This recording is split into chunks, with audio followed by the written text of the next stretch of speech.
एक महिनाभरापूर्वी केतन अगरवालचे लोहगडावरनं ढकलून देऊन त्याची जी नियोजित वधू होती त्या सिया गोयल आणि तिचा प्रियकर चेतन याने हत्या केल्याचं प्रकरण समोर आलं होतं आणि गेलं महिनाभर झालं महाराष्ट्रभर या प्रकरणाची वेगवेगळ्या मीडियामधून समाज माध्यमावरती खूप मोठ्या प्रमाणावरती एक चर्चा आहे.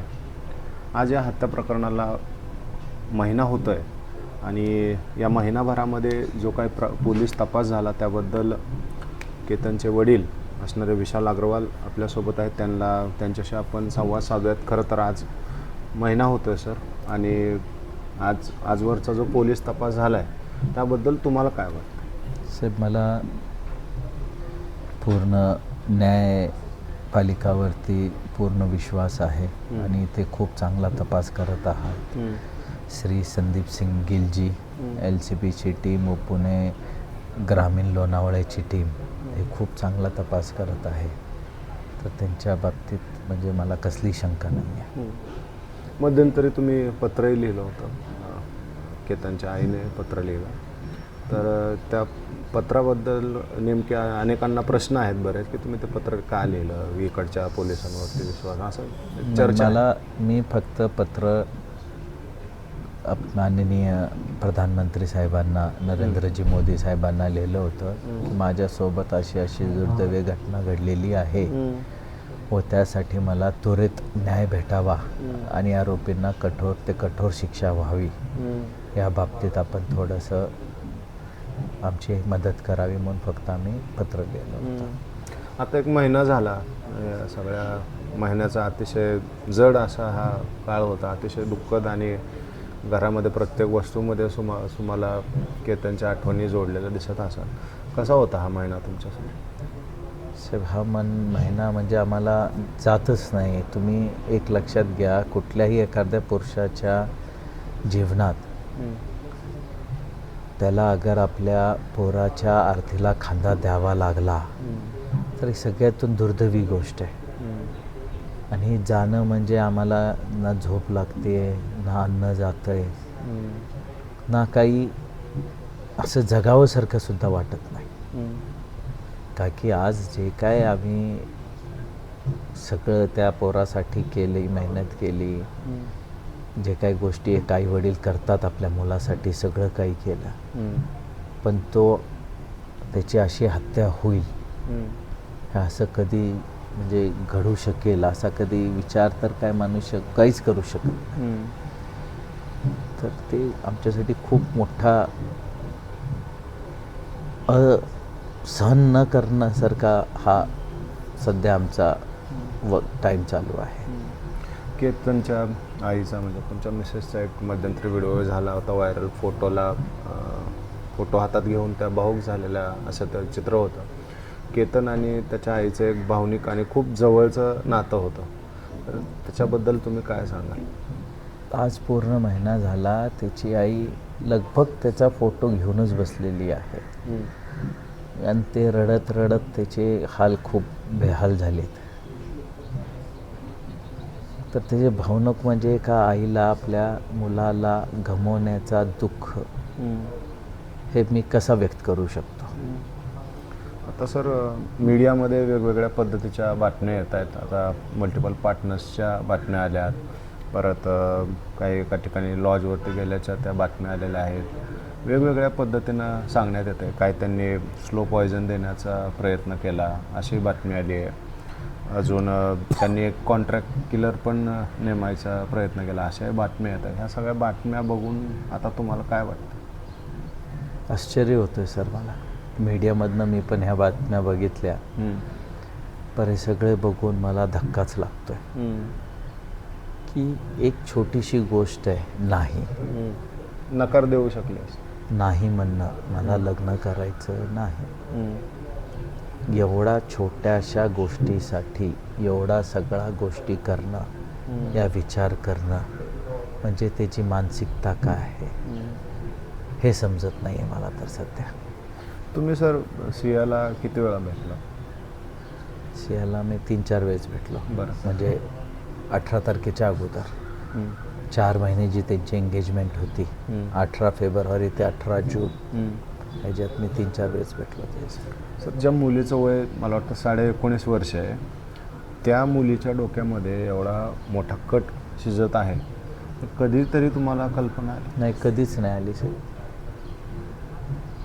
मी सून आणायला गेलो होतो, मी त्याच्या बाबतीत निगेटिव्ह विचार कसा करणार? आहे कुठलाही मनुष्य ना पॉझिटिव्ह विचार करतो. आपण एक घरची सून, मुलगी या आपल्या आयुष्यभर जी सोबत राहणार आहे त्या गोष्टीमध्ये आपण निगेटिव्ह विचार करू कसं शकतो? आणि असं त्याचा काही हे पण नाही आलं समोर.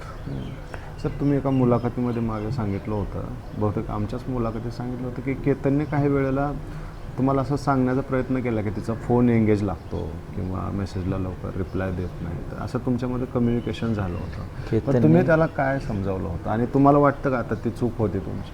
केतनने मला 2-3 वेळेस हा बोलला होता की थोड्या थोड्या गोष्टीवरती चिडतीये, रागात येते, या त्याचा फोन रेग्युलर बिझी असतो.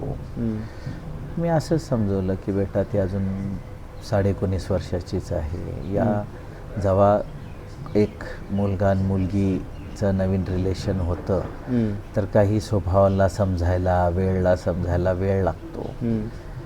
तर हे सगळं आपल्याला ॲडजस्ट करावं लागतं. आणि हेच तू शिक की बाबा ॲडजस्टमेंट हाच लाईफचा पार्ट आहे.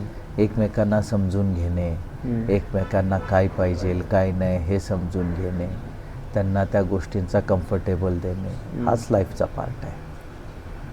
आणि त्यात मी त्याला सांगितलं होतं की आपल्याला सगळी ॲश्युरिटी नरेंद्र जगन्नाथ मित्तल व रेणू नरेंद्र मित्तलनी दिली आहे. ते आपल्या घरचीच माणसं आहेत, त्यामुळे आपल्याला काळजी करायचं कारण नाही. सर ह्या मित्तलांचं काय विषय सर?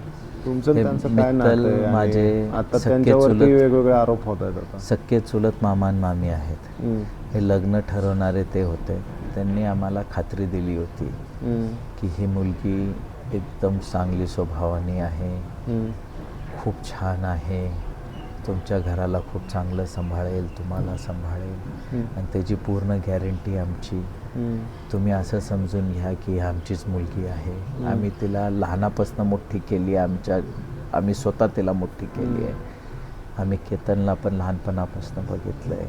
ह्या दोघांचं खूप चांगलं जमेल, खूप चांगलं आयुष्य काढतील, म्हणून त्यांनी आम्हाला पूर्ण ॲश्युरिटी दिली होती. त्यांनी हे पण सांगितलं होतं पुढं काही असेल तर तुम्ही फक्त आमच्याशीच बोला, आम्ही आहेत त्यासाठी सगळं हे करण्याकरता. या मित्तल दाम्पत्याचं याच्या मागं हे नातं जुळून येण्यामध्ये काय स्वार्थ होता असं तुम्हाला वाटतं आत्ता?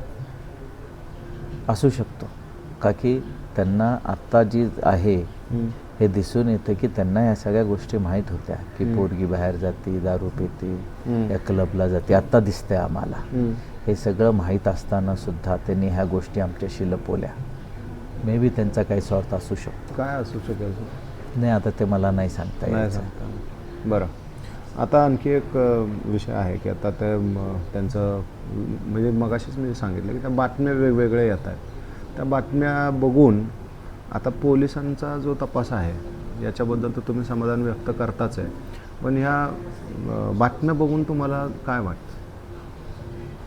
खूप धक्का बसतो, खूप वाईट वाटतं की एकतर आपल्या पोरासोबत झाले काय, आणि आता या बातम्या जी समोर येत आहेत अशा अगर त्या खऱ्या असतील तर आपण कसल्या मुलीसंगत आपल्या पोराचं लग्न ठरवलं आहे ह्याचा विचार करूनच म्हणजे एकदम मोठा धक्का लागतो. अवघं 19.5 वर्ष वय आहे सर तिचं, आणि एवढं सगळं म्हणजे एक तर मी बातमी पाहिली त्याच्यामध्ये त्यांनी काहीतरी जॅपनीज एका यूट्यूबरचे व्हिडिओ बघत होते की पोलीस इन्व्हेस्टिगेशनमध्ये कशा पद्धतीनं शांत डोक्यानं उत्तरं द्यावी वगैरे. एवढं प्री प्लॅन बातम्यामध्येच ऐकलंय, पण अगर एवढं प्री प्लॅन केलं असेल तर तेच म्हणतो ना की विक्षिप्त त्यांची विचारधारणा असू शकते की एवढ्याशा छोट्याशा गोष्टीला एक जस्ट नो 2 शब्दाचा एक वर्ड बोलण्यासाठी त्यांना एवढं सगळं केलंय त्यांनी, तर का? आणि का तर ते नाही म्हणू शकत नव्हते तर कोणाला नाही म्हणू शकत नव्हते? त्यांच्या आई वडिलांना. जेव्हा की त्याच्या भावाचं मी एक व्हिडिओ ऐकला की त्यांनी सांगितलं की मला ह्यांनी सांगितलं होतं मग त्याच्या भावाचं कर्तव्य नव्हतं की आपल्या आईवडिलांना सांगावं. सर, या संदर्भात काय मुख्यमंत्र्यांशी वगैरे काय बोलणं झालं तुमचं? नाही, मी माननीय मुख्यमंत्री साहेबांना एकदाच भेटलो. मी त्यांना 2 गोष्टींची मागणी केली होती.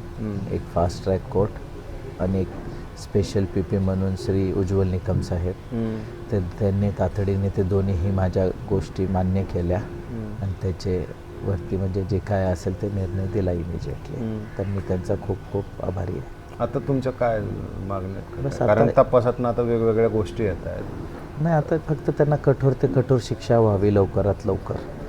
फाशीपेक्षा मोठी अगर काही शिक्षा असेल तर ते त्यांना व्हावी, ताकी सगळ्या समाजांना आणि सगळ्या दुनियांना ही गोष्ट कळावी की बाबा आपल्याकडं अजून पण खूप उपाय असतात. आपण कोणाची हत्याचा विचार करणं हे चुकीचं आहे आणि हत्या केल्यावर त्याच्यावरती आपल्याला खूप कठोर शिक्षा होऊ शकते. त्यासाठी एक एक्झाम्पल सेट होणं खूप गरजेचं आहे. पण सर, हे आता आपण बघतो, ही नवीन जी जनरेशन आहे, तर एवढ्या टोकाचा विचार नाही म्हणणं हे किती सोपं होतं. पण ह्या सगळ्यांवरती तरुण मुलं मुली जे आहेत तर त्यांना तुमचं काय सांगणं माझं किंवा सगळ्यात जे पालक आहेत त्यांना पण, कारण मी तरुण कदाचित असं मुलींना असू शकतं की असं- फसवून लग्न करण्यासाठी हे अशा पद्धतीनं चालतं. बघा, मला नाही वाटत आजच्या तारखेत कोण फसून लग्न कोणाचं करू शकतं. आईवडिलांनी पण आणि तरुण मुलामुलींनी पण ह्या गोष्टी समजून घ्यावं की आपलं आयुष्य पुढं कशात आहे, ते आपण कसं जगायचं आहे. चांगल्या प्रकारे जगलं तर चांगलं आपल्याला आयुष्य लाभेल. फक्त यंग किती दिवस राहणार आहेत आपण? आपल्याला बाळपण, यंगपण आणि म्हातारपण हे सगळं काढायचं आहे. तर सगळ्या गोष्टींना आपण ते कसं जगायला पाहिजे ह्या सगळ्यांनीच गोष्टींचा अभ्यास केला पाहिजे. धन्यवाद सर, तुम्ही खरं खूप वेळ दिला. आपण पाहतोय की आज 1 महिना पूर्ण होतोय आणि या महिन्यामध्ये ते खरं तर खूप धीरानं या सगळ्या प्रसंगाला तोंड देत आहेत. पोलीस इन्व्हेस्टिगेशन असू द्यात किंवा वेगवेगळ्या पातळीवर तिथे आपल्या मुलाला न्याय देण्यासाठी प्रयत्न करतायत. थांबूयात आपण. धन्यवाद.